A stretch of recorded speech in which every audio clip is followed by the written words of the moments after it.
I'm Farhan Dalla, transformational trainer, and welcome to Elevate Your Life, a transformational podcast, an invitation to take the journey towards your deepest self. It is my intention to inspire you to connect, move, and meditate. We'll tap in, tune in, and dive in, and together learn and reflect from authentic, real, and transformative conversations. Let's get started. Hi, everyone, and welcome to a very special episode of Elevate Your Life, a transformational podcast. My two guests hold a very special place in my heart. They are two close family members. I'd like to introduce you to my very own niece, Amira Dalla, and her amazing spouse, Dana Perkis. Welcome to the show, guys. Thank you. We're so glad to be here. Yeah, thank you for having us. Well, this is exciting for me. I've never had family on my show before, and I've been thinking about the idea of having you both on for some time. And as soon as I was ready to jump into season 3, I immediately reached out, and I'm so happy you said yes. I mean, when Guncle calls, we answer. Is Yeah. that the appropriate response? That would be the appropriate response. Okay, so I want to do my introduction to you justice by reading your fabulous bios. Starting with Amira, pronouns they, she, is a privacy and security specialist where their focus has always been on keeping communities safe among emerging digital threats. Amira is a trained facilitator that works with organizations on strategy development, teaches at universities around the world, and has spoken at hundreds of events in the last few years. With a focus on community care, Amira has been an active organizer and builder for the 2S LGBTQI plus and BIPOC communities among various organizations. In their spare time, they help women, queer folks, and people of color in career coaching and salary negotiating. After living in New York City for 14 years, Amira is excited to return to Toronto, yay, with their family and is relearning their way around the city. Something I hope to help you with, by the way. You are doing a great job. Yeah. So glad to have you back. And next, we have Amira's lovely spouse, Dana. Dana, pronouns they, them, is a writer who is committed to using their words to showcase their love of travel and platforming queer communities. In their day job, they are a content manager at a travel company. Outside of that, you can find them advocating for the 2S LGBTQI plus communities through their organizing, writing, and events. They are a Philly native who lived their dreams of being a writer in New York City and now calls Toronto home. On the weekends, you can find them at the dog park with their dog Rummy, following their drag aspirations or doing something related to musical theater. Welcome again. All right. I wanted to have you on this show first and foremost to celebrate your love and to let you know again that I will always champion for you and your relationship. To both Amira and Dana, I am referred to as Farhan Chacha, which in my language means uncle. I am also their very proud Guncle, which is short for gay uncle. Right? Yeah. Yes. Yes. And recently, you two became an aunt. Yes, we did. Yes, to my other niece Azra's son Jaden. And it kind of got me thinking that, okay, there is a word for gay uncle, but is there a word for a lesbian or trans aunt? I couldn't think of it. And so I actually looked it up and it doesn't exist. No, we might just adapt Guncle, to be quite honest. I think I could fit a Guncle mode. Yeah. All right, good. So now we have more Guncles in the We should family. make one up, though. I think so. I don't think it's Yeah. fair, right? That gay people have a gay uncle title, but there isn't one for the rest of our folks in the community. Yeah. Yeah. I think we That just has to change. definitely has to change, or like I think some of us would just go uncle, I guess, Yeah. instead of aunt. Okay. All right. All right. Yeah. Land does not have a vibe. No. Well, I tried a few and they Land. almost sounded a bit vulgar. And I thought, I can't say this on this podcast or ever for everyone. So I'm just not going to say it. But anyway, I'll let you guys use your imagination. Anyway, Dana, welcome to our family. Oh. It's been wonderful to have you become a part of our clan. And I'm so honored that you both are bringing your amazing selves and your incredible queerness to our family. I especially appreciate the fact that we have a growing queer representation. Yeah, as for many years, it was sort of a lonely and isolating experience for me. So I love the way that our family is growing. True. You Yeah. know? Really S- beautiful. So, Amira, I want to say that you and I had a very amazing, incredible, and transformative conversation on a certain December 31st, 2020, New Year's Eve, when we went for a walk, and you declared your truth to me. What was it like to come out to me on that day? Wait, can I just like cut to when you responded when I declared my truth? You responded with, I know I've been waiting. Like that should be the story because that in my mind is the story. And I loved it because it was no, um, for me, I always think about that conversation as like no hesitancy from you, just like, what do you need now? Uh, Yeah. like, I'm so here and I've been waiting for this moment. And I just remember, like, when I think back to that moment, I think back to that special part of it. But yeah, I was in Toronto that year, which I think was years ago now, with the intention to, you know, come out with my truth to the family member, and you were top of the list. Well, I'm glad I could be there for you and always will be. And will always remind you of that. What has been your overall experience since you came out? What has changed for you? Yeah, I don't know if I can answer this without at least giving some context. Like, it took me a very long time to come out, to be clear. And I spent decades kind of knowing I was queer. Well, knowing, but not, but still in that sort of I need to uphold the expectations of society, my family, the people around me, and like, why was I different? I could pretend to not be queer. I could pretend to do these other things. I did that for decades of my life. So when I came out, it was actually for me like a bubbling moment. I had reached a point where I was like, I can't hide anymore. Like I'm done hiding. I've done it for 2 decades, or more at that point. And I think for me, I often think about a conversation my brother and I had when I was coming out. He's like, "You've known this for like 30 years or so. Like you've experienced it, you've gone through your phases. You're now at the point where you're like, I'm bursting with queerness and like needing to be out." And he's like, all of us are just coming along and learning. Some of us are coming along and learning right now. And so you're at a pace where you're like, okay, it's out there, it's done, let's go. And so I was like, okay, this is like, once it was out, I was like, cool, let's all move on. Like, we're good. I finally did this thing. We can keep going. I'm so excited to have the support and love of my family. So for me, I think it was sort of that phase of it had just been a really long time. And by the time I was ready to come out, I was like, okay, I'm going to throw some rainbows in the air and that's it. Like my family is what I care about. I want to make sure they feel comfortable and their understanding of where I'm at. And then it was sort of just this like relief that I could finally actually be me. And I think a lot of queer people talk about like a rebirth after you come out. You Mhm. finally have this moment where you're like, I get to do, I kind of start my new life energy. And I think that for me was very true. Like I started my new life where I was like, I can actually be me without the challenges or thoughts of society or others being like, this is not who you should be. I remember there's a scene in Love Simon where Simon comes out to his mom and she says, "And now you can exhale and you can be yourself." And I've never forgotten that line because what you said describes exactly that feeling and I can relate to that. How about you, Dana? What was your coming out experience like? And I don't know really anything about it. Is there any parts of it you'd like to share? Yeah, I feel like I've had a couple coming out experiences.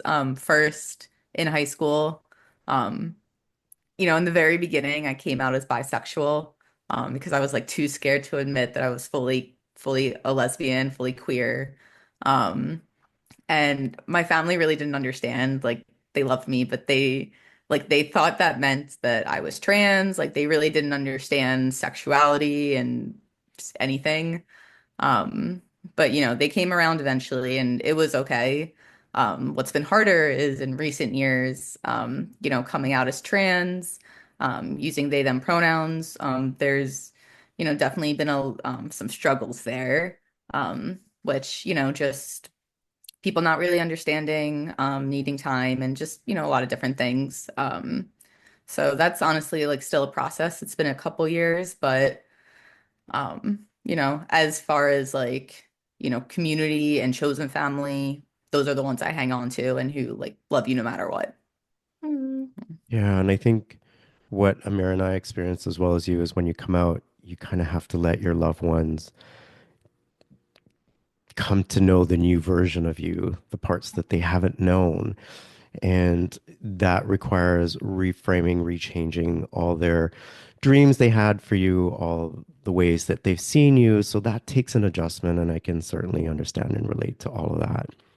Yeah. Yeah, and Dana Uh, and I talk about this all the time. It's like there is no one coming out.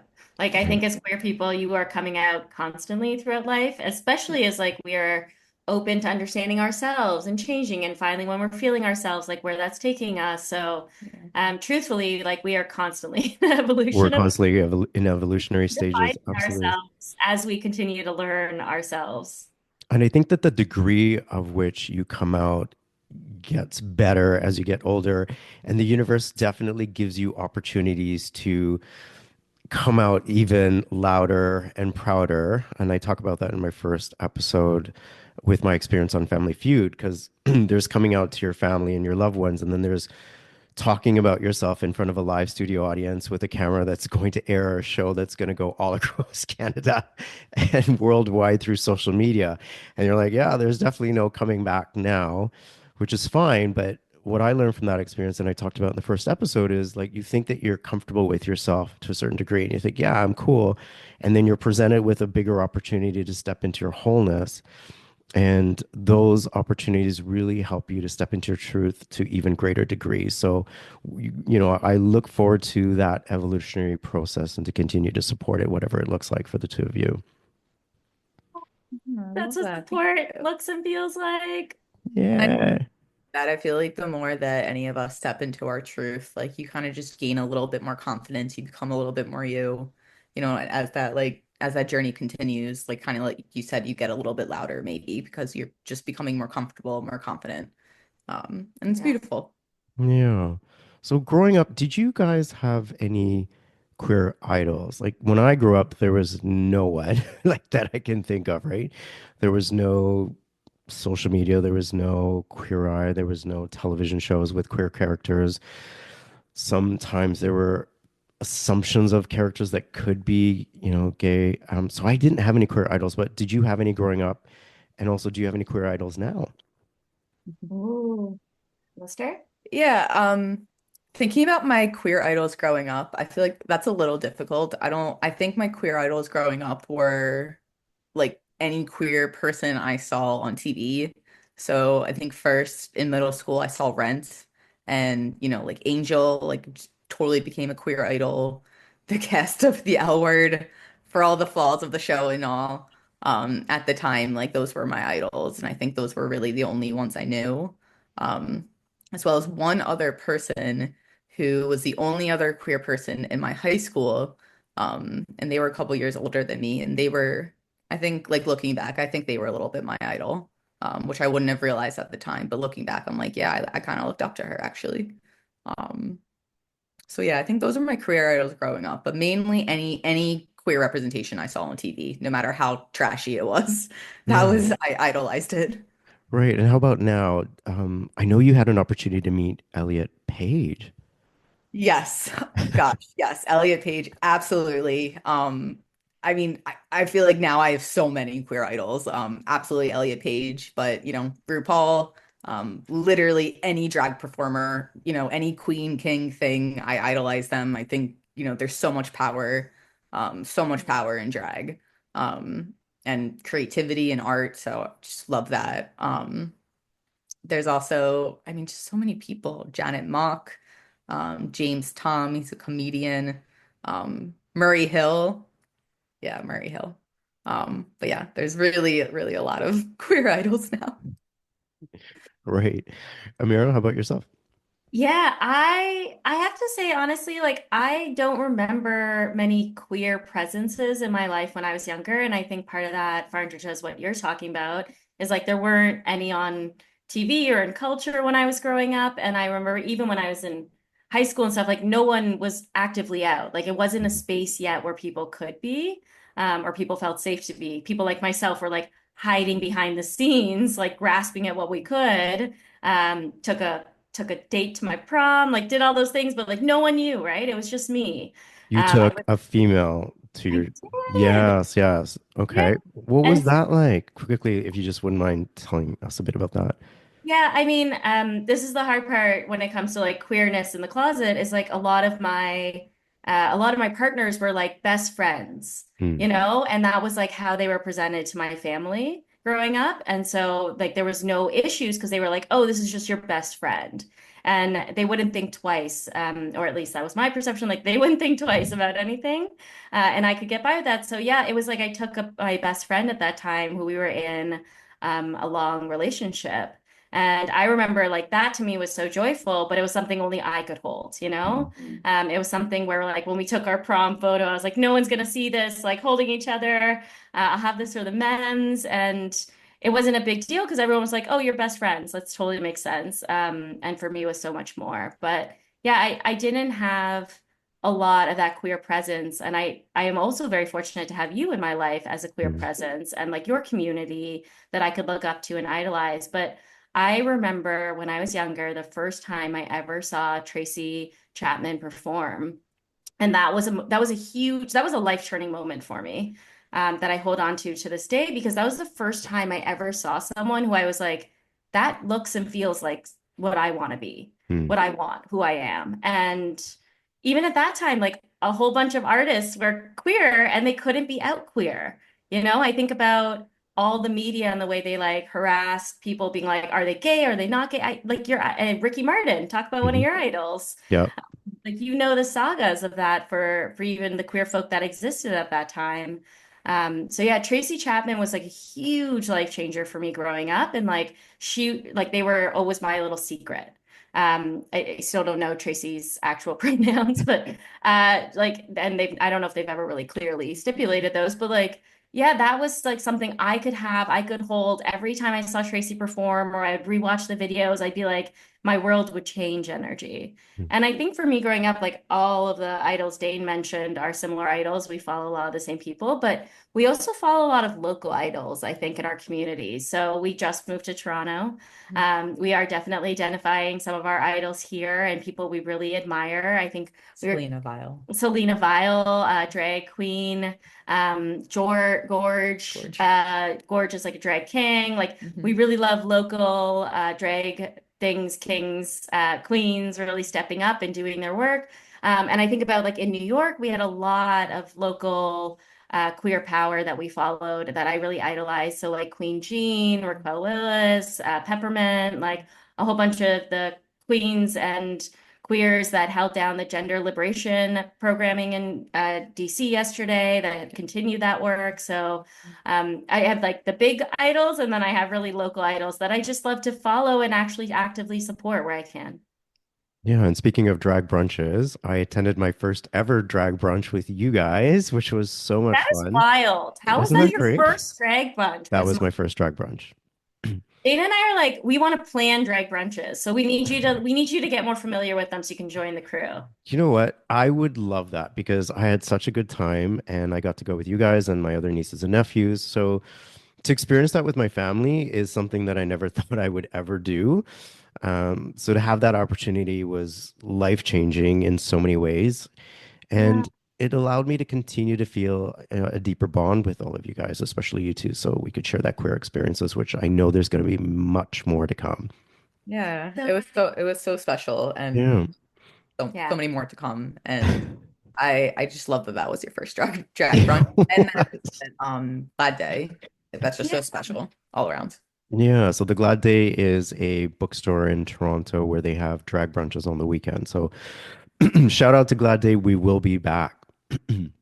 It's true. I will also say that like that was special for all of us and also I think unique and special within the queer community. Mm. To like be able to go with like a drag brunch with my spouse, my two siblings, and and their spouse and you, like that's a full family affair Right? that also I never imagined I would get or have. And I imagine many queers are not in a space to do that. So it's really special that that exists and can happen. Yeah, and if it can happen in our family, it could happen in others as well, right? So hopefully this will instill some hope in some people who are feeling a bit isolated from their family members. So you'll know when it's right for you to come out, and you'll know when it's right for you to go to a drag brunch with your family, but all of that is possible, and we're living proof of that. So here's to many more queer moments for Yeah. us. So guys, I want you to share, because I love this, how you two met. Okay, I'll start. So we met right at the beginning of COVID in 2020. I was living alone. I had just moved down from Harlem to a one-bedroom apartment. And I spent much of the pandemic, we were both in New York, sorry. And I had spent much of the early parts of the pandemic completely isolated alone, as one did in New York at that time. And so I had met Dana online while I was like looking for queer communities and friends and people also just trapped in New York, like feeling the isolation. Hmm. And Dana at that time was running an organization. You can tell the organization though. Yeah, I was running an organization called Queer Spirit Cause. We were really like a local fundraising group. We mostly, especially in the beginning of COVID, mostly did virtual events, just try to bring the community together and raise funds for really nationwide like queer spaces. Um, and then, I think it was like later in the year, we started to do some outdoor events, and one of them was a fitness class, like a workout class, that was outside. It's going to be calisthenics, so just like body weight workouts. Um, and it was the end of November, so it was actually freezing. It was our last outdoor event. Um, and Amira came a little bit late, and I had them, do start with laps because they missed it. And, we just started hanging out. And it really was, just for friendship at first. Like neither of us were really looking for anything. Kind of like Amira said in the beginning, we were looking for connections. I moved to New York right before COVID, and I really didn't know anyone. So it was just trying to find community, and it just grew. Yeah, you missed some key details. Yeah, I want to say, Looking Amira, if you could fill in the at blanks, like, I know there's more. I missed the hooks. Yeah, There's definitely more. I got detailed. Don't worry. Please spill the tea. Okay, so for clarity, Dane had run like 4 outdoor workout classes at this point. So I would think I was on the last one. And so each class had like a dozen people. And so I was like, oh, cool. It's like a big community situation. And as they mentioned, like it was really cold that day, which I guess deterred a lot of people. So when I showed up, there was only one other person there. So it was like me and this other person. And yes, I was really late. I guess like train delays, hesitancy on going. I don't know what it was. I'm like, is this smart? Like, New York's kind of like this epicenter. Like, I'm going to do an outdoor workout at the Brooklyn Museum. It was freezing. It was freezing. And so I show up there, and then the first thing this person tells me to do is like, oh, go do laps. And the steps of the Brooklyn Museum, if anyone has ever been to them, they're like totally lopsided. Like some are like this, then they go like this, and then they're like this, and then they go back down to this. Like they're not the It's type, safe. They're It's not safe. even, in other words, right? They're like just no one should be running on these steps. And so I get there. This is like my so this is first. a queer safe community. It's a queer safe community, unless you're a klutz like me. Um, And so I get there and I'm running and I'm obviously like intimidated. I've never met this person. mhm. I'm like wanting to impress them with my runs around this like museum steps. Like I'm active, I'm good. And to this point, like I've never really worked out. So for me, showing up to this class was like, I was literally like, I'm just going to do something out of the blue. And then, as can be expected, as a klutz like me, at the top of the stairs, I ended up falling. And I was just like, it was too much for me. I fell, I looped down, literally flew down the stairs. And surprise to me, Dane's at the end there just catches me in their hands. So our first meeting was actually Dane literally catching me in their hands. And I just like jump up. They're like, "Are you okay?" I was like, "Yeah, I'm totally okay. Let's continue this workout." And like to be clear, you couldn't tell from my knees, but they were bleeding. Like I had blood going down my legs. Like my knees were all scraped. Like I was definitely in pain. And then I continued to do a full 1 hour workout, I didn't a know. 1 hour workout. And Dane's the With type of bleeding knees. fitness and coordinator who's like, "Oh, how does that feel?" And I'm like, "Totally fine. Like, I'm doing okay." And they're like, "Great, let's make it harder." And I was like, "I hate this They were person." just like, I'm fine. Like, I It's easy. genuinely was like, "I don't want to ever come You know, back." this is starting to sound very Hallmarkish now that I'm hearing you talk. I think Because we often joke, and it my mom jokes a lot sounds like about. very, I mean, you and I, Amira, have seen a lot of Hallmark movies in the past, and the plot is sounding very Yeah, I love Hallmark. Dane's sly look. Like they knew they didn't tell the plot, and that's they were being so coy. They're like, "I'll give you the PG version." And I was like, no, no, no. This whole story has a story. Right, go Um, on. so then after that 1 hour workout class, I was like, I don't ever want to do this again. I'm gonna go home. Yeah.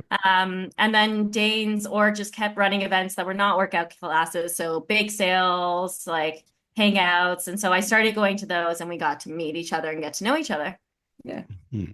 So, one more point of this whole relationship that I love in the story development was that first date. So, what was that? And how did that go down? Do you want to start again? Okay, so for the first date, it wasn't a date, but I guess it was a date. Um, Was it a date that you didn't know was a date, or was it a unassumed date? I Because don't, I think to this day, both of us claim we did not think it was supposed to be a date. it wasn't okay, supposed to be a date. Yes. But, okay, lines were crossed. Yeah. right. Yeah. We were just hanging out as friends. I literally skateboarded over to Amira's place, brought nothing. I thought it was just a chill hang. Like there in my beanie. I get there and I see Amira has laid out this gorgeous charcuterie board. And I'm like, oh, this is a date. Okay. I And would lay out a charcuterie board for anyone. but I didn't know that. To me, that was very fancy. And I was like, oh, okay, they like me. Okay. Let's see. Um, and yeah, we watched some Golden Girls. The pretense of our hangout was I had never seen Golden Girls. So it is the What? game. Oh my God. I know. Exactly. And Karen Trisha, how did you not introduce me to Golden Girls? I knew I you mean, had. like that was mom and I's our favorite show, like one of many. Like we always watched the Golden Girls. In fact, Dorothy was mom's favorite Golden Girl, so that was like a regular in our household. Don't So, worry, we've since fixed I that. am okay. But and Dorothy is my favorite too. But Oh, like wow. it was one of those things where Dane was like shook. I'd never watched Golden Girls. And I was like, okay, obviously we need to watch Golden Girls. yeah, Right. And then I brought out a charcuterie plate and like the whole game changed. yeah. So when did you guys know that this was like something for real? Oh, Rummy? Oh, sorry. Um, Your We can, dog? I think we have I yes. think we have Okay. I think we have different answers. I think it felt real for both of us in different ways at different times, Yeah. which is, I definitely like I'll admit I fell for Amira immediately. Um The I definitely charcuterie board, Golden Girls, you're in. Yeah, I mean, Smooth. and that was very not like me. Like honestly, I was not a relationship person. Um but I recognized like I had these feelings that were like I could not deny. Like, they were in my heart. Hmm. But I also it wasn't like timing wasn't really there. There were just things and I was like, we can take our time. It was COVID, so we did decide to like be exclusive in that Yeah. sense. Um, but yeah, I knew really right away. Like from that first date, I guess. And Yeah. Amira? And to be clear, like I think I would have U-Hauled Dana in weeks. To be frank, like I would have been the exact same timeline as you had it not been like I had just gotten out of a long, hard relationship. And so I just done this bursting of like coming out to everyone and being like, it's done. Like I'm can do all the things I want to do, but also I was like, I need a little bit of time to process, to understand that, to like work through with my family. Um, and a whole bunch of things. And so I think for me for a while I was telling Dana like I was like I really care about you, but like I need some space and time to really figure this out and I want to go slow as a result. So for me I feel like Rummy was it because there was this day I have had a dog my entire life. I love dogs. And the beginning of the pandemic was the first time I didn't have a dog and I didn't live with one and I found it so difficult. And I was like, I really want to get a dog. And Dana was like, wow, we are way too soon to get a dog. And I was like, it's gonna be my dog. Like, you don't have to do it. We had a whole agreement because this is like risky business. Like, under a year getting a dog together, like, that's queer disaster. So, so yeah, so we made this whole agreement. And then when we got it, I think there was like moments where it just felt like the three of us had our own family pact. Hmm. And the ways in which we operate around each other was just like, it was so beautiful. And I got to see this like very human, like loving, even parental energy come from my partner, which was all sorts of like my estrogen levels were off. I don't know how that works. But like, yeah, I think that was like really beautiful. And then we had many moments after where things were just like slowly slipping into place until one day I was like, Dane, how do you feel about marriage? So, Do you like it? Do we want yeah. like, is it something you're ever interested What was Dana's response? I don't think that's how Miss, it I'm went. not a relationship person. Now I you're don't in a know if that's how relationship, you've got marriage a changed. dog. It was a little bit more, Yeah, TD like focus than that. But yeah. right.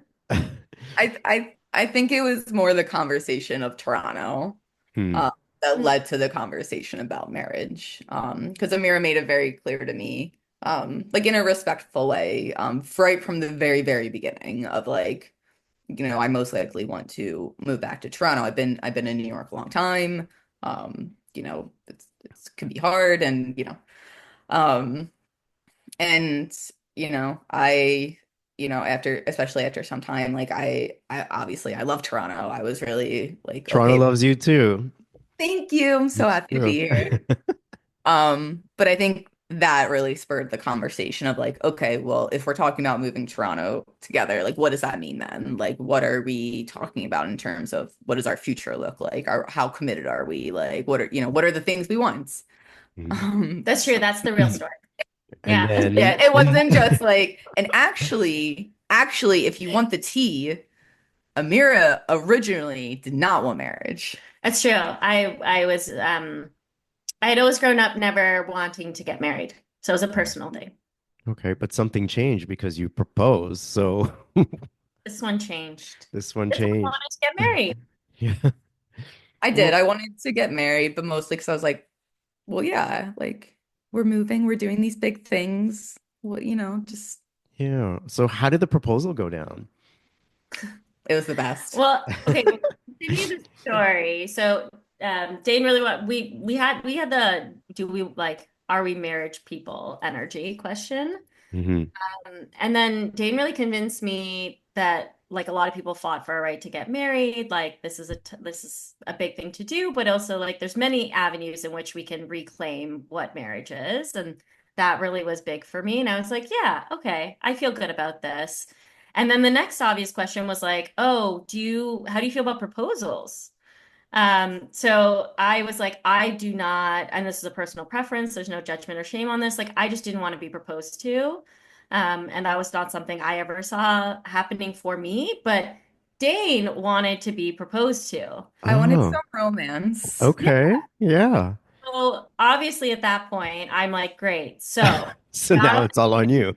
but I have to propose, Yeah. uh, and do this whole thing. And I'm pretty extra, as is our family. And And so a Virgo. And a Virgo, yeah. So like the Yeah. logistics, I was like, okay, game mode, gotta go now. So I went from this thing that I was like, I don't even want at all to do, to being like 200% in. Hmm. And when I say 200%, I mean my proposal was like a 6-month planning process. And I had no idea. Yeah. No idea. Oh, well, the first step was like, I knew I wanted to surprise Dane. So I was like, how do I get them somewhere while they have no idea, but they willingly are showing up to be surprised? So 6 months into the engagement, I said, Dane, I have this like great idea. I'm feeling really like isolated in New York still from the pandemic. Like things are costing a lot of money. I want to like re-explore the city, but not break the bank while doing so. So Okay. I was like, and like you want romance? Why don't we plan this fun game for us? So every week, one of us would take the wheels on planning a date, and we wrote down the requirements about like what it would mean to surprise someone with a date idea in New York. So it had to be like under $20. You had to tell the person like what to wear. You had to like, there was all these things that we designed to be like what would make us both feel like most comfortable in this process. And feeling like we were in a surprise that we knew, but we didn't know, but we were like comfortable Mm. with being surprised. And so we did that for months. Yeah. And it was all a trick. No, it was really fun. Yeah. It was the actual game was really fun. But that Wow. being said, at the day I had planned it was I told Dane we were doing a picnic in the park. I told them to dress really nice and stylish. It was like kind of a fashion event. It's just kind of hilarious because we really don't ever go to fashion I was like, events. I was like, what? But I like thought, runway? yeah, so they were like totally surprised. And a few months before this, I started seeding that we didn't have pictures with Rummy together, that I really wanted like family photos, like really nicely done, would be so cute. So we get to the Brooklyn Museum, the spot where we first met, and that was the first surprise. And then Dana's best friend, Christy, I had organized for Christy, who had taken the train in from PA that morning, showed up there, was the second surprise. And I was like, surprise, no picnic. We're going to do a family photo shoot.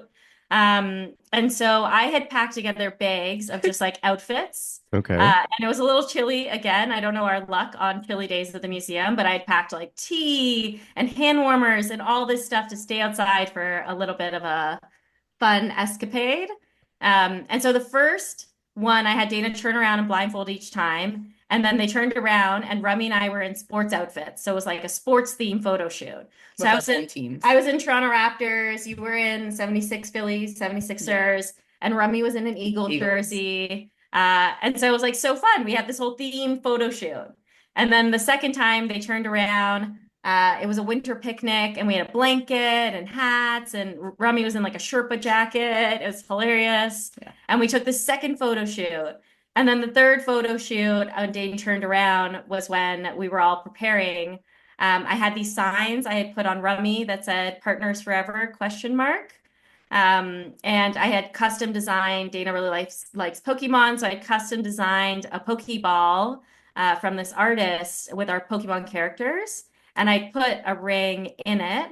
And when Oh. Dane turned around, I gave them a dog treat, so our dog would be the most visible, and would be looking right at them. And when they turned around, yeah, our dog popped the question, and I had the ring, and that was the proposal.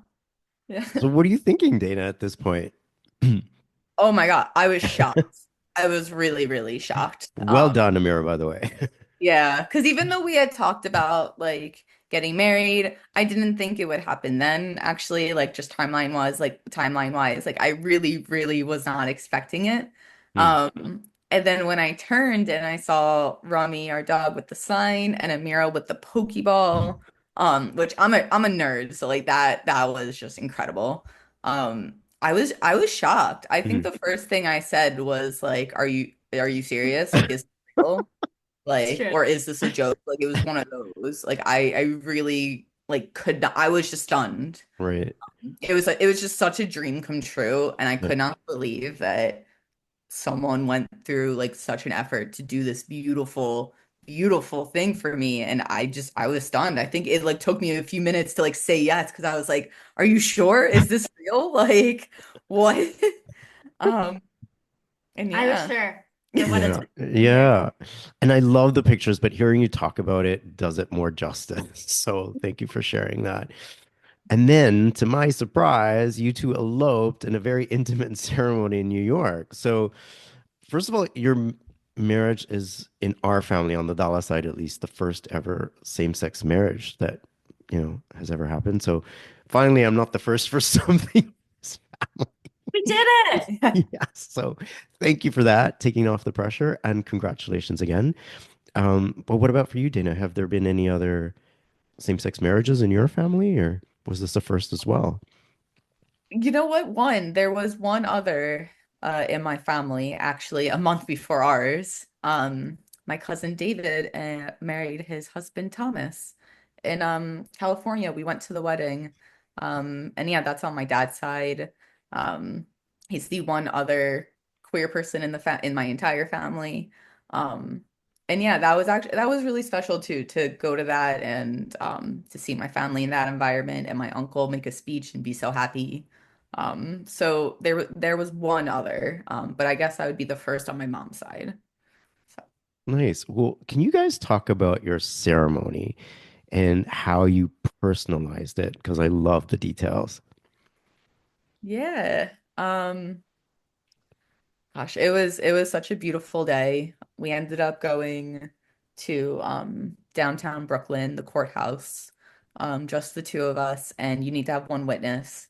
And the person we decided on was this photographer that I had known from just like the movement in New York, from protests. They're a photojournalist, but they do event photography as well. Um, and we just wanted to make it a really special day. It was important for us to like just to, even though it was just us, to still kind of feel our community and our family and our culture. So we planned a fun photo shoot around Brooklyn. We brought certain things to be able to celebrate, like, what the things are called to be able to do the ceremonies.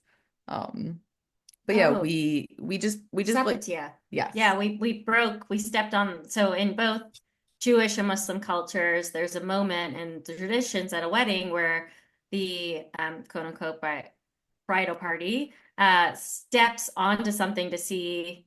And well, it means different things in both our Yeah. cultures. Hmm.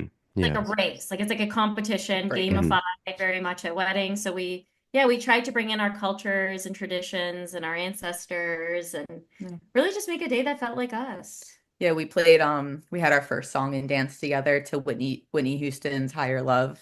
Oh, Just love like that. it's our song and like that was important to us. To still do something like that. Mhm. Yeah. Um so yeah, we just like kind of did little things throughout the day to like celebrate in like small but meaningful ways. I love how you brought the traditions and honored ancestors. And I think, Amira, you did that in a very special way that, touched me. And that was including your grandmother, my mother's ring as part of the ceremony, which was Yeah. great. So I felt like all the ancestors were there, and the pictures are just beautiful. And I'm going to share some of them with, you know, the promos for this. So, guys, Okay. please check out the pictures of this lovely couple's wedding because it was just beautiful, and the looks on your faces speaks volumes. It still does today. That love cannot be denied, and it is one of the reasons why I want to highlight and celebrate your love in this way. So, in honor of your wedding, consider this part of your celebratory events. So, yeah. Oh, no, we Yeah. feel really lucky and we're really blessed. And, Mm. in a different situation, we would have wanted you and all of our family and chosen family there. And that's just was not in the cards for us. And so we're so lucky to have designed something that worked and felt like us to the T, and then continue celebrating in so many ways with our family, like even now. Yeah. Yeah. And because you're here in Toronto, that makes it easier, right? So, Yeah. which I, for one, am really grateful for. So, you've relocated, you've uprooted New York, you spent 14 years there, you started your relationship, and now you two and Rummy have come to Toronto and have called this home. So, what has that transition been like? Oh, I mean, I think first and foremost, we're both just really yeah. grateful to be in Toronto and to be living here. Really grateful to have, personally started my like PR application process like almost 2 years ago at this point, a year and a half ago. Um, Wait, your permanent yeah, residency. Yeah. Yeah. yeah, just because obviously things with US administration and all now. So really we're just like very grateful to be here, to be able to be here, and to, have a great family and community already here to help us. Yeah. I mean, I think we're transitioned, which is honestly its own success. Like we're so excited to have a home and like getting our feels around the city, and like spring and summer is blooming, and it Yeah. makes it so nice to just be outside and get a feel for Toronto. But yeah, I mean, there's so many ways we're connected to our friends around the world and even back in the US that like we definitely have a lot of feels around that. And know that while we're lucky, like so much of our activism and work still exists there. Hmm. And so yeah, I think we know and we're grateful and appreciative in so many ways. And also like, it's been a transition. Hmm. Well, I will happily help with that transition in any way that I can. I see a lot of beach days ahead. Yes. Yeah, so in Toronto, we have a queer space beach called Hanlon's Point, which we've been to together when you guys were visiting in the past. So I definitely would like to spend some more time with you guys there. More drag brunches, and yeah, let's see. Absolutely. Yeah, yeah. Really, all the gay things. We'll do them all. All the gay things. I can finally do it with some family, which I'm really excited about. I want to talk about an organization called Rainbow Railroad. Okay, they're a Canadian charitable organization created to rescue two S LGBTQ plus people. They help people who are in imminent danger from anti-gay terror. And side note, I will be attending a fundraiser for Rainbow Railroad this Pride Month. So I'm excited to support their cause, and I'll put a link in the description for people who want to learn more about this organization and who may want to donate to their cause. But in any way, the CBC, or Canadian Broadcasting Corporation, reported this February 25th that Rainbow Railroad received nearly 1,200 inquiries from two S LGBTQ plus Americans on November 6th, 2024 alone, after Trump returned to the White House, after getting only about 700 US based inquiries up to that point in 2024. So nearly double on one day. And I'm kind of wondering, I mean, we talked about your main reason for moving back here, but did the current US administration have any influence on your decision of leaving the United States and coming to Canada? Yeah, to some degree. I mean, we made the decision while Biden was still in office. Like, it would have been probably a couple of years before the election, but we also knew that Trump would be, I think at that point, we also knew that Trump would be in the next election. And I personally had low expectations for, what would happen. So it definitely was like in our minds. And I think beyond even Trump, just knowing that the US, even before wasn't amazing, Biden wasn't doing the greatest. Neither was Kamala. Like, there were just certain things. And while Toronto and Canada, was not perfect, there are more, um, there is more support here. And Mhm. that was really important to us, particularly when thinking about, future and what our future family would be like and look like. So in those ways, yes, absolutely. Yeah. I mean, there's so much to say here, and we are obviously like two people who are very fortunate in the situation. Like I had my eyes on Toronto for a very long time to be like, my family's here. I love them. Like you, Farnchicha, my siblings, parents, like we have such a beautiful like community that's so supportive here. It's hard to resist not wanting to be closer to them. Uh, Mhm. but at the same time, the reality is that really solidified things for us. We were pretty certain, like already our communities had been hurting internally, and that was a huge blow to knowing it was just going to get worse. And in so much, like Dana was like, prepared for a Trump presidency, and I was in denial. Mhm. Like before he even got elected, like Dana's like, we needed to prep, we need to do the things. And I'm like, no, that's never not gonna happen again. And I'm really glad we did do the things. So we hedged our bets in the right direction, and we were lucky to have that escape plan ready to go exactly when we needed it. Uh, Mhm. but that was foresight that like I don't even know how we had. Like that was part of it. And I would say like given trans, queer, Muslim, gender nonconforming identities, like we are in somewhere that is just so much safer for our rights. Yeah, I agree with you more. I couldn't agree with you more. How did your queer experience change over the years living there through the changes in the administration, Living in New York. living in New York? I think my queer experiences like were that myself and my chosen fam queer community we just got louder. Like Hmm. I think there were moments where like not too long ago, like 10 years ago, I was like in the closet. And then I was like, I am so loud about being gay now, because I'm like, we don't have a choice. Like we are actually kind of funneled into that. And then like our communities were supported around that. And I think I read this article recently about like, as queer people, we actually need friends outside of activism, but so many of our chosen family come from activism and ours where we're all planted and where we're all like convening around because that's where we're moving and pushing the needle on things. So I think for me, it was definitely a get louder, get deeper, and like fight more energy that came out really, really clearly in my queer identity, which just actually put me in communities and spaces where I continue to learn and grow with that community. And seeing and feeling like the power of all these people who were truly expressing themselves and standing up to fight for that really inspired me in ways where, you know, I started to transition how that looked, how I looked and felt in my queerness and how I represented that. So I would say that part had a big effect on me.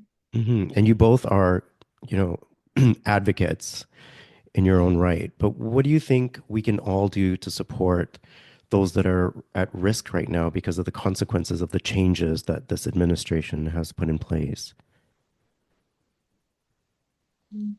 I feel like there's really so much to do. I mean, I would just say like like do what you can. You know, I feel like people, if they want to help or do things, you know, it can be easily overwhelming to try to figure out what to do and how much is enough to do. And I think it's, you know, a part of it is just like doing what you can, whether that's, you know, researching and just learning more, donating to, you know, really like mutual aid groups, even if it's just $5, you know, sharing links, liking post on Instagram or social media, you know, whatever you're able to do is helpful, even if it's like the little things they add up. And also just speaking up, you know, speaking to your community, like your friends, your family. The more we talk about things, the better. You know, we really just all need to speak up, I think, in some ways, if you are in a safe situation to do so. Yeah, Yeah. thanks for reinforcing that. Yeah, and I'll just add that, you know, whether it's the US or Canada or literally anywhere around the world, like so many, whether it's media or politics or in culture, like queer folk are not talked about in great ways and Hmm. represented in great ways. And in some cases, some parts of our communities are even worse off. Like I think a lot about our trans community and Hmm. how they're represented and spaces and places. And the main thing I can say to people is like, you hear how it's talked about, but you know this isn't true. So let's just talk about how great it is on the other side. Let's flood the stream with like the greatness of all these communities and the trans folk and how inspired we are by some of our leaders and ancestors and things like that. So whether you are queer or not, I think there's ways we can be inspired by these people and also just like flood the stream with narratives that are beautiful about joy, about Mhm. like true care and love and support and make sure that those stories are upheld as well and those people are upheld within the spaces you're in.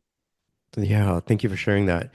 And then on the other hand, we have the late Pope Francis, who has made several changes to make the church more inclusive, including blessings for same sex couples. Though the Vatican still maintains that a marriage is only between a man and a woman, I see this still as progress. And he also urged inclusion of transgender people in the life of the Roman Catholic Church, stating they could be baptized, serve as godparents, and be witnesses in weddings.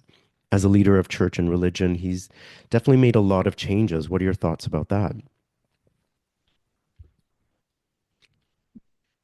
It's kind of hard to say. I Yeah. mean, I think it's great from the perspective that a pope, somebody in such power, you know, would speak up. Because they're, you know, beyond just queerness and trans rights. Like I actually like he did speak up for other things as well.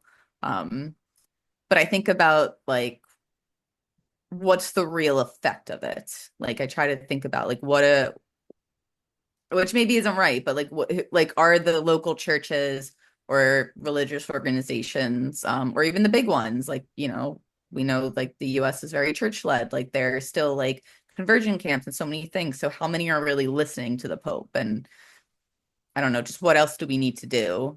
So in one way, like I definitely appreciate and I think that's great. We need more of that, more leaders who are more open-minded and wanting for change. But just wonder, like, I guess, like, what's coming out of it, or are people listening? Are other religious leaders listening? So I'm Yeah. not sure. Well, so Dane and I are not Catholic. So I feel like to answer this, I just need to add that like we don't have a presence of the Pope in like Catholic Church in our families, in our home. Like that is not something we felt his impact on in that way, Hmm. in which I think many people did, which is why I want to recognize that. And so I do feel like he was progressive as a Pope goes. Like I think he was the first Pope ever to use the word gay. Hmm. That and like that's wild in some respects, but I have to hold myself back because I think Pope Francis is actually pretty complicated in terms of his approach on LGBTQ communities. In some ways, he was Hmm. supportive and allowed those things. In other ways, he was not. And so I think like he was complicated across this issue too, even though what in reality, what I think he often gave us, and this is where I flip to being like how like controlling myself is like he gave us breadcrumbs in that sense. Like you can witness a wedding.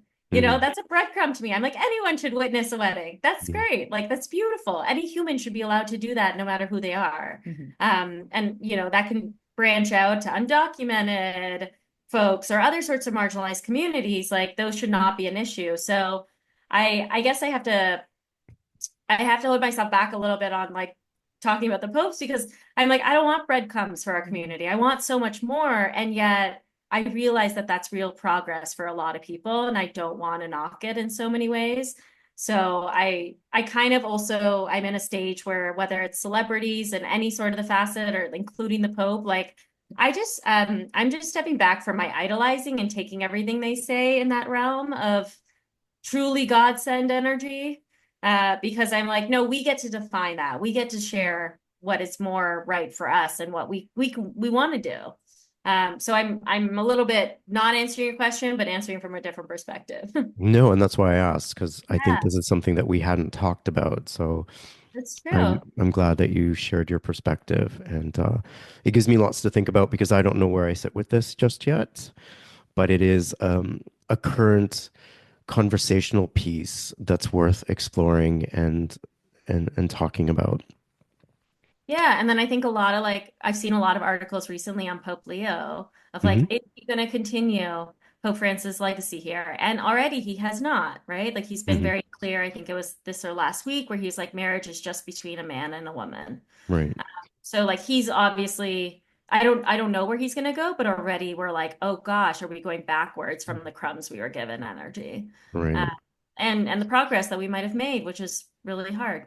Yeah, and I think the general gist of this conversation is whether you're an advocate or not, is that we need to speak louder. Hence why I decided to do this podcast and continue the momentum that I started with my second season, which was called Queer Relief. And the season is called Queer Voices. Because if we don't create our own platforms, no one will for us, right? It's true. Well, I'm glad that you two are here in Toronto and probably safer than anywhere else in the world right now. Um, and I also want to say, Amira, that I truly appreciate that you're my go-to person when it comes to queer content on television. So I finally have someone to talk about shows like Queer Eye and Heartstopper, which are all queer-based content shows. And every time I finish watching a season, you're the person that I call and say, "We need a debrief. Tell me what your thoughts are about this season. What do you love?" I love sharing those experiences with you. And Thank you. and that said, I'm looking forward to season 4, right, of Heartstopper. Yeah. Yeah. So Heartstopper, if you don't know, is a British-based UK, a queer content show about a coming of age story. And one of the reasons why I love watching it is because there was nothing like this when I was growing up. There was absolutely nothing. So to share that experience now with you is great, and I love that. But how do you two feel about the current queer content in media? Um, how do you feel about the way we're being represented or not represented? Um, it's such a that's such a hard question to answer because in a way it's like want to be grateful for what we have because it's way better than, what we had 5, 10, 15 years ago. I had nothing, Exactly. right? So Like I have nothing. thinking what there was, I'm like, okay, well, at least we have a little bit more now. And there's definitely some, I would say, authentic content out there, Hmm.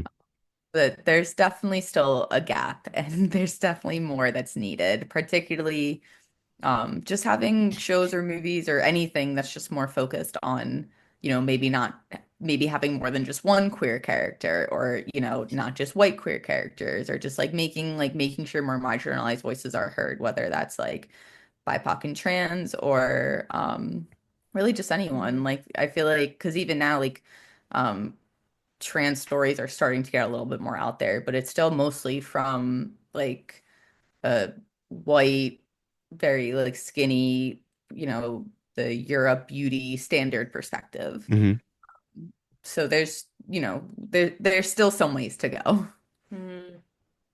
What do you think? Yeah, I mean, there's so many good ones right now, like Heartstopper, and I think a lot, Bartosha, because we both love it, like why we love it, and I think about just how you can have queer content now that is like healthy, beautiful, loving stories, and so for Right. so long, like they were never healthy, beautiful, loving stories that we could aspire to. It was like kind of all the content was focused on like our shame or our queerness or coming out or just like our traumas. Mhm. And I think where we're at now is just the world, like totally agree with Dane. Like there wasn't great ones. So I'm grateful, but I'm like, we could do better. But also we're starting to see like it normalizing context where it's just like our everyday lives. Like you Hmm. can take out the trauma and we're real people. And we're starting to get little bits of that content, which Yeah. make me really happy because I just think we're going to lean further into it and Yeah. get it. But yeah, I mean, we are not alone, but Yeah. we like guzzle queer content. We're Right. like, oh great, Drag Race is on, we're in. We're like, Heartstopper is a queer show, we're in. Like all these shows, we're like, we feed on these, we want it, we want to watch them. We like love queer representation in shows and movies. And the sad reality is, so many of them get canceled so quickly. Yeah. Hmm. Yeah. Really hard because there are so many shows we've watched where it's like after the first season, it was done. Yep. Yeah. Um, so Canceled. it's like it's kind of like a tease. We're like, oh, we love that season, and then all of a sudden, it's like a League of Their Own is like a great example. Like had Hmm. one season, and Right. then the community's been fighting to get them another season back. Mhm. And so I think content is like both warming and beautiful when it's great and healthy in the queer community, or it shows multitudes to it. And it's like its own activism now to keep advocating to get it continuing, Hmm. and keep the space for it. So it is very mixed in that sense. Yeah, definitely it's hard to get more than just one season of something.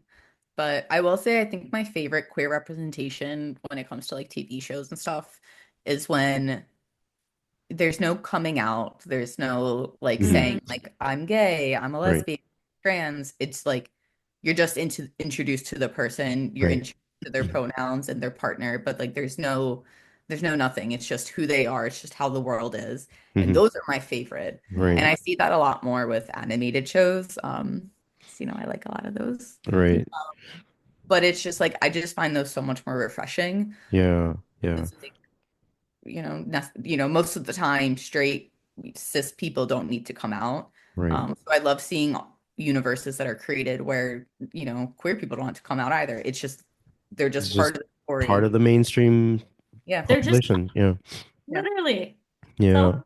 And I would agree, Dana, there's a huge gap, and I still feel a lot of queer characters are othered into queer shows. So there's a category for that, but the the representation of queer characters in quote unquote normalized shows is far and few in between. Um, and I feel like until we don't have a separate category to have queer representation, then we'll only feel like we're actually seen as part of the general demographic, right?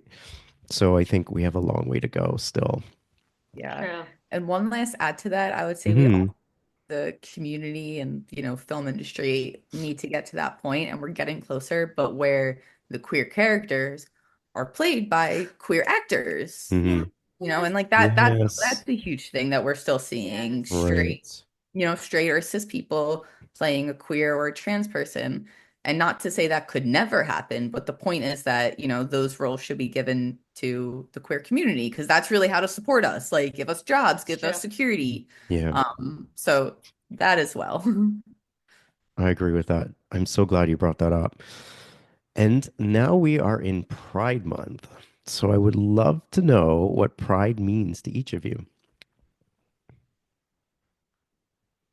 Okay, I'll try.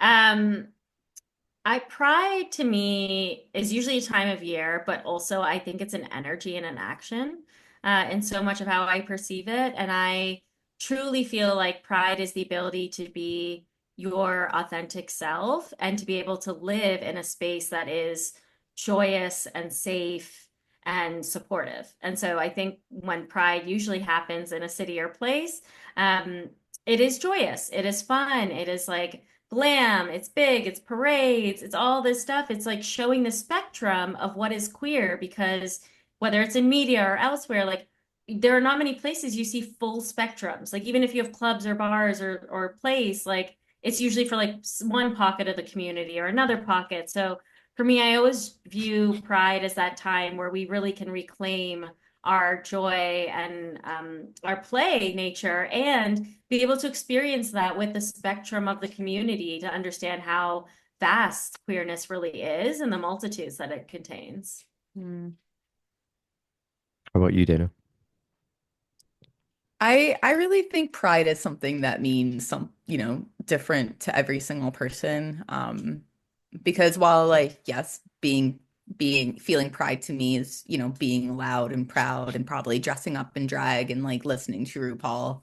I think there's also, you can feel pride if you're not traditionally out or if Mm. maybe you're the only person who knows you're queer. I feel like pride, and you kind of said it, but I think pride is kind of when you feel your most authentic, like when you look in the mirror or something, you're like, yeah, and you just feel that within you. And I think whatever makes you feel that way, I feel like that to me is what pride is, like that just authentic feeling good within your body feeling of like, yeah, I'm proud of this. Like literally, like whether that's like going out and putting on glitter and dancing, in the streets of Pride or just at home with your dog. Like that could be your pride. Hmm. Yeah, excellent. And I'm excited that I'll be coming to Pride Toronto with the two of you for the first time, another first. And we'll be joined by your siblings, my other nieces and nephews. Yeah, I gotta say, I never imagined, for one thing, not going to like being able to go to a drag brunch, but alone Pride with my family. So this is a huge moment for me and one that I'm super grateful. I'm grateful that we could be here at this particular point, meaning this point in time where we could celebrate our queerness together. That's huge for me. So I'm really excited about that. Yeah. It's really special, I will say. Like, I think Pride, so many of us bring together like our chosen family, Hmm. uh, which is beautiful and essential in so many ways. And I'm like, oh, I get chosen family and my family family. Like, I get the best of both worlds. And I think that's just really special and beautiful. I agree. Okay, so plot twist. So, in outlining today's episode, I thought it would be fun if we did a bit of a role reversal. So, you guys have been in the hot seat and have been amazing guests, but I thought it would be fun to switch roles and allow you to be host and for me to be guest. Um, so, I'm giving you the guys an opportunity to ask me whatever questions you've prepared. And yeah, so I think it would be fun to do this. I have no idea what you guys are going to ask me, so I hope I could do you justice the way you have for me today. So take it away, guys. Amir and Dana, you are now the hosts of today's episode. Hey, Welcome to our podcast. welcome. Well, okay, so I know this is kind of copying you, but I really love this question. And Mhm. I feel like I was already thinking of something like this in my mind of like wanting to ask you, and how you worded it, it's just perfect. But I'd like to know, and I think we both like to know, like, what does pride mean to you? Mhm. And when do you feel that the most? Yeah, so to echo some of the things that you guys said, I think pride is something that is an everyday experience. It is an evolution of sorts of your coming into your wholeness. So every day that you transform, there's something to be proud about. Um, in terms of the actual day itself, the first thing that's really important to me is to honor all those that came before me. I realize that I am where I can be with the rights that I have because of the people that fought for me and for all of us, including the right to marry, the right to have freedoms like everybody else. I realize that that took the courage of a lot of people during the initial Pride movement. So I first and foremost definitely honor all of those people. Every Pride, I honor and acknowledge my chosen family as well as my blood family who have supported my journey because I could not be here today or stand in these shoes without everyone's support. Um, Pride is something that I can experience on my own, but is much better in the accompaniment of my family and loved ones. And so I think in particular, this Pride will be even more special to me to be able to celebrate with you guys. Um, and each day that I evolve, pride will have deeper meaning for me. I think pride is still important to remember all those that don't have the rights that we do. And I think until everybody's free, we're not all free. And so I know that when I attend Pride, I'm representing also all the people that can't attend Pride, that don't have the opportunity to experience what we do in various countries for whatever reasons. Um, I mean, even the country that I was born in, Tanzania, they reversed laws and now have criminalized homosexuality, which makes me very sad. That's my birthplace. And I wonder what my life would have been like if we still stayed there and we didn't make the migration here. So it has many layers of meaning for me. I think pride is also declaring my truth to me each and every day from a heart space. One of the first things that I do every morning is hug my heart and I tell myself that I love myself. And that includes all of me. It's not separate parts or the parts that I don't like, but it's all of me. Hmm. That's Beautiful. beautiful. I love that practice. Thank you. Yeah, thank you for sharing that. Your Yeah. answer. Um, I might continue that with a question that I had not planned. So I'm going off script already. So by literally 2 seconds in, I'm like, I'm off script. Um, I think a lot about the intersectionality between queerness and being Muslim. And that's something I don't think we've really discussed in depth, but is something that I've always intentionally thought of with both of us as to how we navigate that. And I know that there are a lot of preconceived notions around the Muslim community around queerness and how Muslim people approach queerness. And there's a lot of stigma for Muslim people or for queer people within the Muslim community. And I want to leave space to really ask you, like, how have you seen the merger of that intersectionality come out for you and your queerness and your pride? And what do you do to really hold on to both your faith and your queerness together? Yeah, I think that's a great question. I think if I were to go back to my coming out and the resistance to coming out was the fear that my community will reject me. And to my surprise, I didn't experience that at all, other than obviously the resistance of the fears associated with what that looks like for our family culturally, with my mother and family members. But what I will say is that I can't control how people choose to perceive me. I can't control how people choose to look at me. And my relationship between myself and my creator is a personal one. Mhm. I believe that I've been created this way for a reason, and I believe that God does not make mistakes. And I do not see how a being that is made of love can create anything other than that is made of love in itself. And so that is what navigates me and gets me through the fears of community, the fears of stigma. And that is that ultimately my relationship is with my creator. And that is the most sacred and most personal relationship that I have. It is my guiding force and the anchor to which that I live my life with. Um, and so the rest I don't really have control over. I think when I started my podcast and I started to interview other members of the queer Muslim community, I did receive backlash and I did really receive some hate.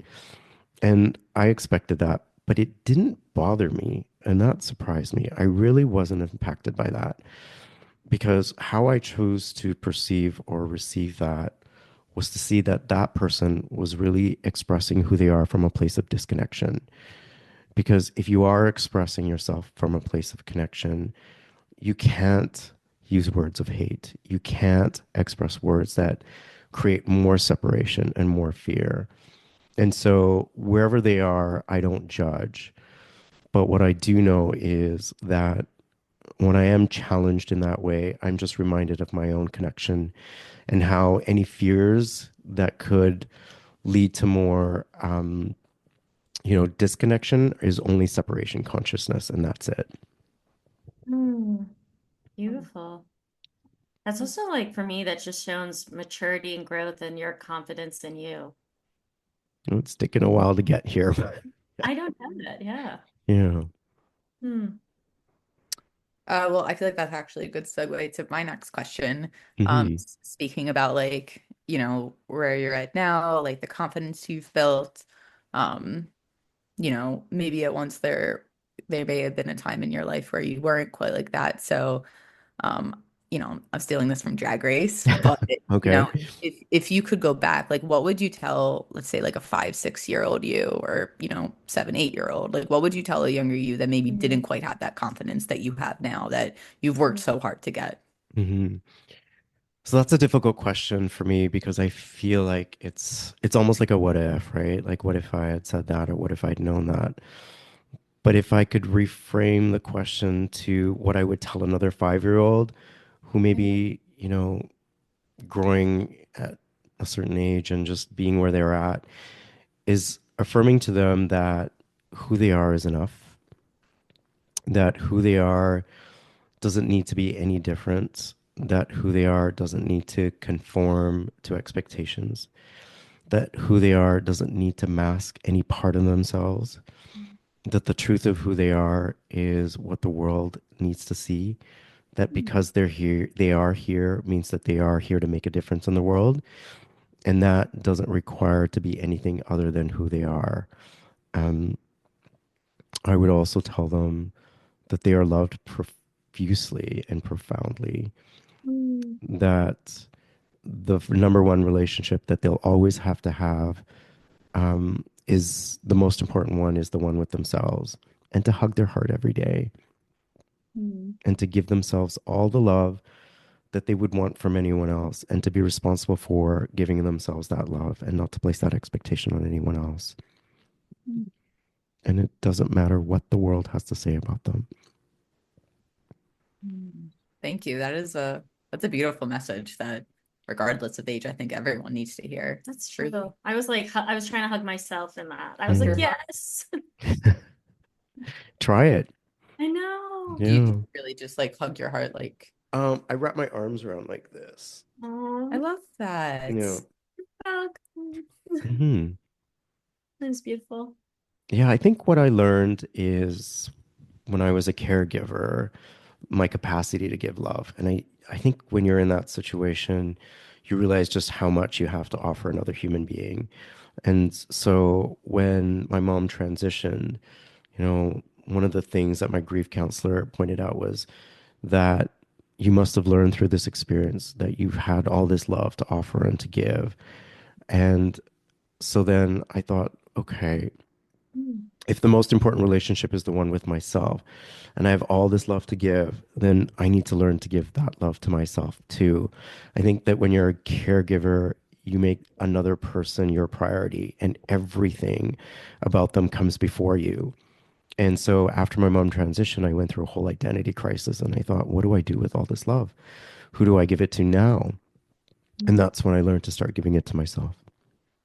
Oh, I, that's so important. I can't, like, if you can't love yourself, how the hell are you gonna love somebody else, Gonna you say know? Says that. Lizzo and everyone else, right? I know where that quote came from. I love it. But Yeah. if we don't practice it, we won't know what it feels like, right? Yeah, so true. And in this capitalist society, most of us really aren't taught how to love yourself, why to love yourself, beyond an egotistical way, Yeah. which Yeah. is so important to spread that message that we should love ourselves and give that love to ourselves. Yeah, and if you're listening to this, try it. Hug your heart every morning. But if you are feeling discomfort in that, lean into it a little bit and ask yourself why. Yeah. That's your work to do. I've done mine. Yeah. Oh, okay. I have another question. Okay, Okay. fire away. Fine, Chacha. Yes. We are incredibly, as we've already shared, two generations of Dalek queers. Hmm. And I recognize, and I just want to start this by saying thank you and having gratitude for the space you've carved out for me and my queerness amongst the family, and all the ways you've led and done a lot of firsts that I have been able to follow. I recognize that constantly, Ooh, and I I worry appreciate. about that. I want to Well, be a good role model, right? I know, but if we even just break this down to the bare min, like, there's not a lot of queer elders around a lot of people. And I like grew Hmm. up with my queer elder and I get to hold my queer elder. I get to go to drag brunch, but like not calling you old, I promise. But you know what I mean? Like, There's that yeah, yeah, difference. yeah. But like the generation before me sort of energy. And Right. it's so special and it's so beautiful and I'm so grateful for it. And I think about this conversation around content that's available and even just the stats around like youth are becoming even queerer and the fact that we have the first baby born on the family and the next generation's here. Hmm.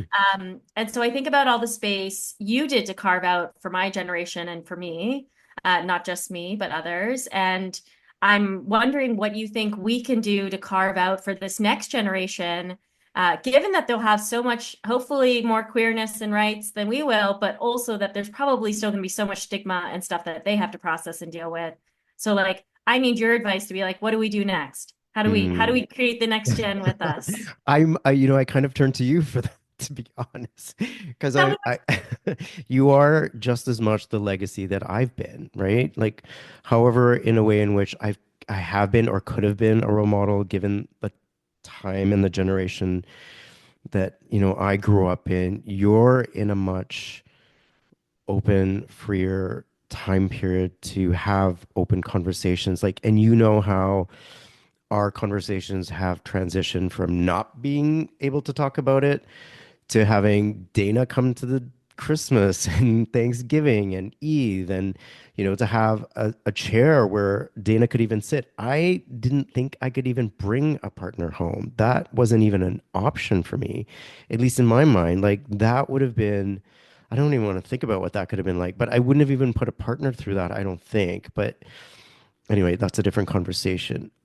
I think really I can continue to facilitate what I've been doing as best as I can by stepping into my wholeness, to living my truth unapologetically, and being able to not, you know, become small when we get together at our gatherings, because that was, my previous experience.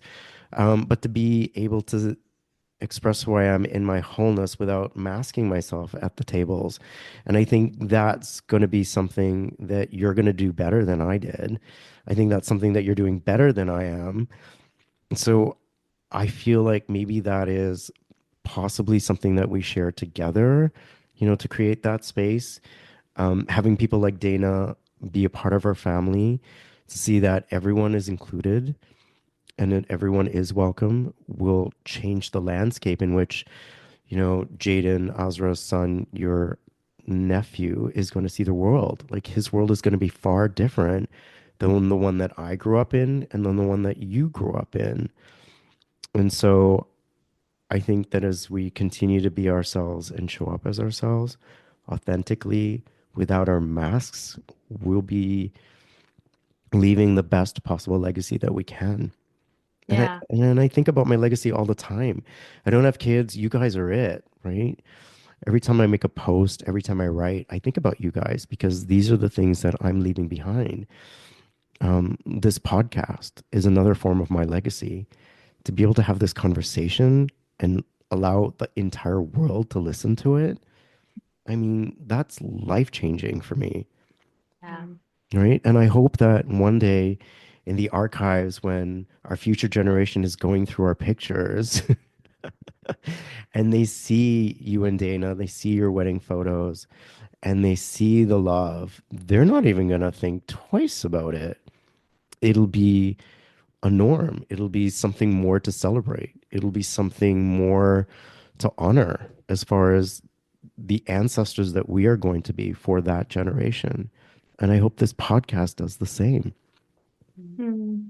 Yeah, I'm like actually getting emotional. All right, well, that was beautiful. Thank you. And I have a quick follow-up. Hmm. So when we talked about my coming out story, I had said that when I came out, you were like, I know, I've Yeah. been waiting for this moment. So if for others who are in positions like yourself who think that they might have like a queer niece, nephew, someone in their family, um, what was that like? How did that feel for you? Was there responsibility there? What were the actions you took and what was going through your head? Slash, how do people navigate that position and do it with such grace in the way you did with me? To how to respond to when someone comes out to you. I think beyond that, like you had already assumed I was gay, but you didn't come to tell me. Yeah. And so you did this thing where you waited. And I Hmm. want to talk through like any advice you would give to others if they are assuming or have like an inkling that their family member's queer, like what they should do. And Hmm. then if there was anything for you that you thought of, like in terms of like what that meant for you in terms of the responsibility to be like a role model for me or like what you were thinking. Like, I'd love to just know more about that. Yeah. And I think about the ways that I could have done better for you a lot. Um, because I feel like, obviously I was in a different situation and circumstance and constrained by a different generational time. But for other people who suspect that they have a family member or a loved one, a child, son, daughter, whatever, who they think is queer, you need to normalize the conversation of what that means in your life and in your family. Um, we never had queer people come to our family events or um, celebrations or dinners or whatever. I think having queer relatives or friends be part of conversations to normalize it. I think what you want to do is, as much as possible, let the child know or the loved one that this is a safe space to express that truth and that they won't be rejected no matter what. And then ultimately, as you know and I know, that moment is really up to that individual to know when it's the right time for them to express that truth. And as hard as that is, it shouldn't even be, you know, a coming out experience. Like it should just be known and that's it. Like Dana was talking about in certain TV shows, right? That whole coming out process, I just wish was not an issue and not even something that should be a conversation. It'd just be like, so who are you dating? Like, is it a boy or is it a girl? Great. When can we meet them? Either or Right? either, not a boy or a girl. Yeah, whatever. Whatever it is. I think having an environment that is a safe space will help a person realize that it's not going to be an issue because I think the greatest fear that we have is that we're going to be rejected and that in some way our family's going to reject us or our loved ones.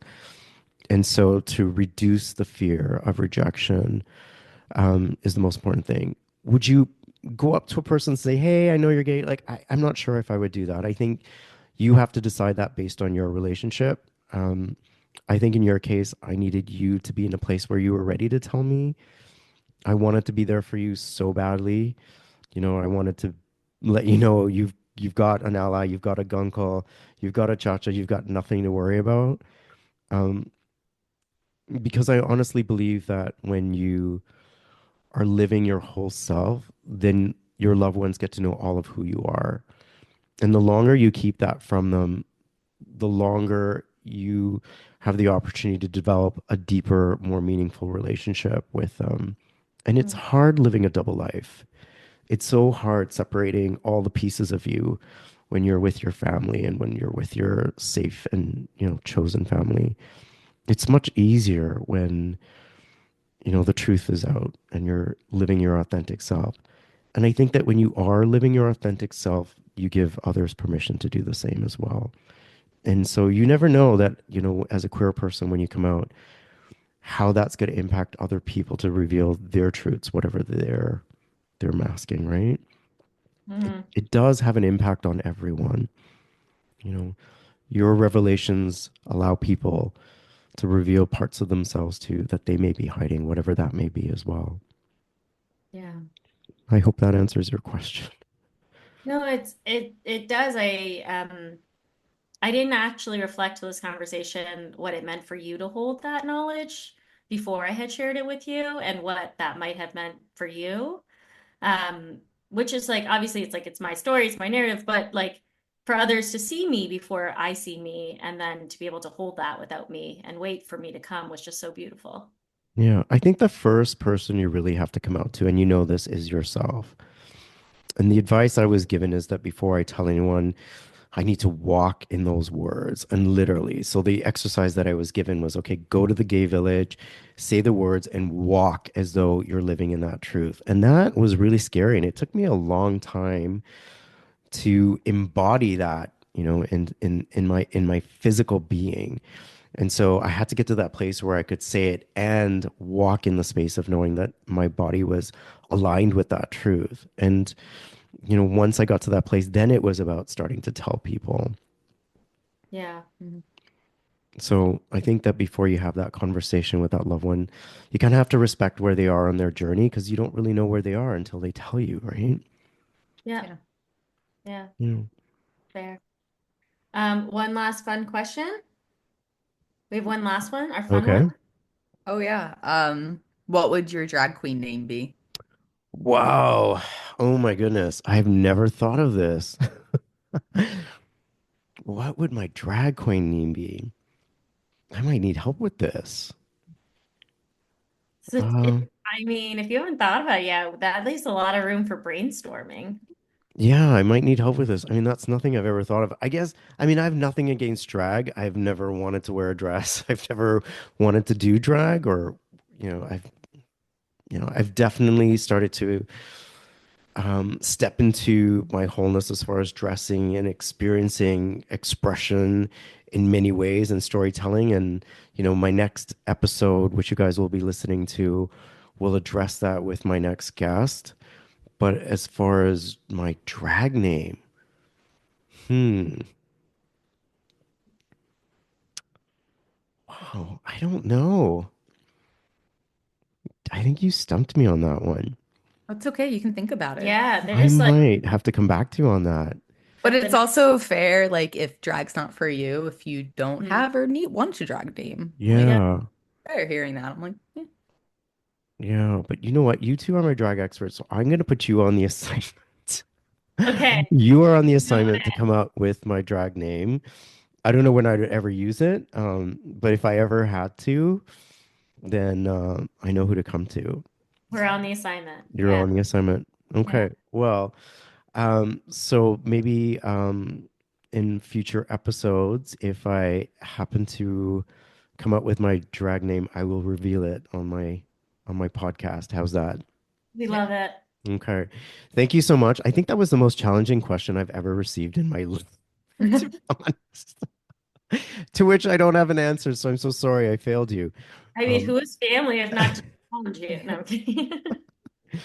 well, Amira and Dana, I love you so much. Well, we No, love you. we love you too. Thank you Thank for having you. us here. Yeah, thank you for being a blessing that you both are. I love your love. I can't wait to celebrate Pride with you. I can't wait to talk more Heartstopper, Queer Eye, and any new upcoming queer shows and content because I'm always going to need a debrief. Yeah. I can't wait to spend summer days with you at Hanlan's, which is Toronto's Queer Beach, and so much more. Thank you for taking the time to speak with me. I will always remember this. It is now forever documented and something that I could go back and listen to many times, and I know I will. I hope this was a really good experience for you. It's been an honor to have you as my guest and also as my host.